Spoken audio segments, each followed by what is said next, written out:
Andhra Pradesh is making big news. Google, the global tech giant, has chosen Visakhapatnam and Anakapalli as the home for its largest AI data center complex outside the United States. Chief Minister Chandrababu Naidu called it a landmark development. His son, IT Minister Nara Lokesh, said it's a moment of pride, proof that Andhra is ready to lead India's digital future. But as the celebrations roll on, critics are asking a harder question. Is this a landmark for development or a landmark blunder in the making? On paper, the deal looks impressive. The Andhra Pradesh government has offered Google and its partner Adani a massive package of incentives, tax breaks, discounted land, lower power tariffs, and water subsidies worth around 22,000 crore rupees over 20 years. The promise is clear: foreign investment, technology transfer, and thousands of jobs. But if global experience is any guide, reality could be quite different. Let's start with the jobs question, because that's the biggest selling point. The government says the project will create massive employment opportunities. But here's what most people don't realize: data centers hardly create jobs once they are built. According to the Wall Street Journal, the global boom in AI data centers is actually a job creation bust. These facilities are highly automated. After the construction phase ends, only a few hundred long-term workers are needed, most of them highly specialized engineers and IT technicians, often hired from outside the local community. The Human Rights Forum, or HRF, which has studied the Andhra project, says local employment will be temporary and low skill, mainly limited to construction labor and basic maintenance. In other words, the so-called job boom ends when the construction dust settles. The big economic benefits?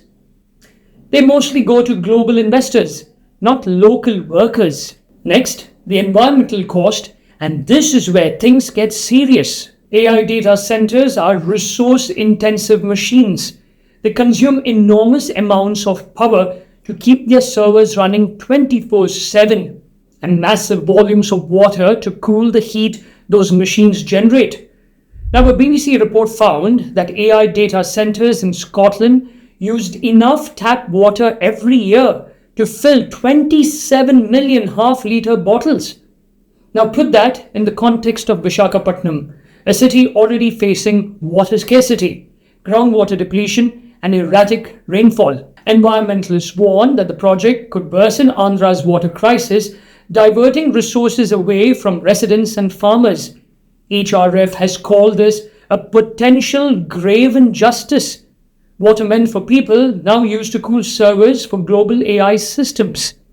Then there's power consumption. A 1 gigawatt data center, like the one proposed in Andhra, uses as much electricity as an entire mid-sized city. Google claims the project will run on 100% renewable energy. But experts say that's technically unrealistic. India's power grid can't supply uninterrupted renewable energy without backup from coal or gas. That means, in practice, such data centers continue to depend heavily on fossil fuels, especially during peak demand. So despite the green branding, the carbon footprint remains massive, and the strain on the state's power grid could affect both households and smaller industries. These are not abstract concerns. Around the world, data center activism is already reshaping public debate. In the United States, local communities have opposed data centers for their high energy use and limited job creation. In Portugal, data center-linked corruption allegations led to the resignation of the Prime Minister. In Chile, Google had to halt its own project after protests over water use. And now, Andhra Pradesh has seen its first protest against the Google Adani project led by environmental and rights groups. So what are activists asking for? They're not calling for the project to be scrapped. At least Not yet. They are demanding transparency. They want the government to release key details. How much water will the data centers use? How much power will they draw from the grid? How many permanent jobs will locals actually get? And most importantly, has there been an independent environmental impact assessment? So far, there are no public answers, and that silence is fueling distrust. Critics say when politics and big business come together, transparency often takes a back seat. Governments love to showcase these projects as proof of progress. Corporations, on the other hand, seldom reveal the full picture of their energy and water use or the true environmental impact. That's why the Human Rights Forum is urging a pause to review the long-term consequences before the first concrete slab is poured. And the concerns don't stop at the environment. There are also data privacy and surveillance risks. According to Amnesty International, large-scale data centers can create new challenges for privacy, especially in regions without robust data protection frameworks. The more data stored and processed locally, the higher the risk of misuse, leaks, or even state surveillance. So while the focus is on infrastructure and investment, there's an equally urgent debate about who controls the data and who gets to benefit from it.